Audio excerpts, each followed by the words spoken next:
छत्रपती जिगरात धडके, दिल्लीला तडक राजे धडके धडके रयतेचे स्वप्न इथे घडते, डंकार नभी धडकून गरजे, शाहू छत्रपती जिगरात धडके, दिल्लीला तडक राजे धडके धडके रयतेचे स्वप्न इथे घडते, सुख कोल्हापूर एक पुरोगामी म्हणून ओळखलं जातं महाराष्ट्र राज्यामध्ये.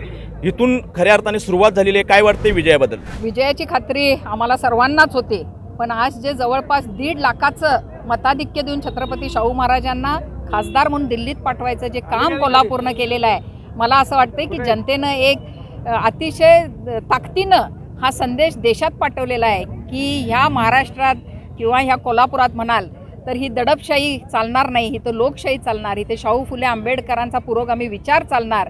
या महाराष्ट्रात गद्दारांना स्थान नाही, गद्दारीला स्थान नाही. या अनेक विषयावर एक रोखठोक उत्तर हे कोल्हापूर जनतेनं महाराष्ट्रात आणि देशात पाठवून दिलेलं आहे छत्रपती शाहू महाराजांच्या रूपाने, असं मला वाटतं. लोकसभेच्या निवडणुकीमध्ये महाविकास आघाडी संपूर्ण राज्यामध्ये घवघवीत यश मिळवताना दिसते.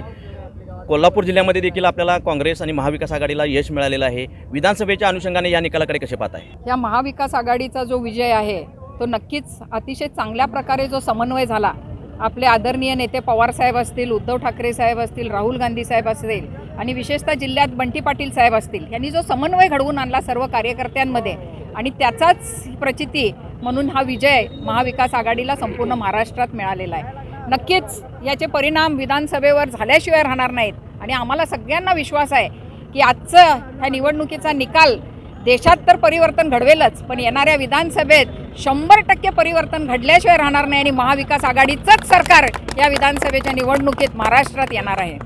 विधानसभेच्या अनुषंगाने बघायला गेला तर चंदगड विधानसभा मतदारसंघातून आता लीड मिळाल्याचं बोललं जाते. काय वाटते, लीड मिळते चंदगडमधून? ही निवडणूक जेव्हा चालू झाली त्यावेळी विरोधकांच्याकडून एकच आम्हाला म्हणणं ऐकू येत होतं की आम्ही चंदगड आणि कागलमध्ये प्रचंड मोठ्या प्रमाणात लीड घेणार आहे.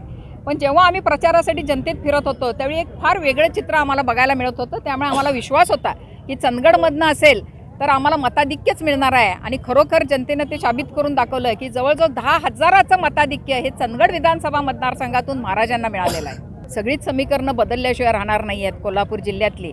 आज जी लोक संभ्रमावस्थेत होती की कुठे जायचं, तर नक्की आज जो जनतेनं पवारसाहेबांना, राहुल गांधींना आणि उद्धव ठाकरेंना जो पाठिंबा दिलेला आहे, मला वाटते की फार मोठ्या प्रमाणात लोक परत येणार या महाविकास आघाडीकडे, याबद्दल काही शंका नाही आहे.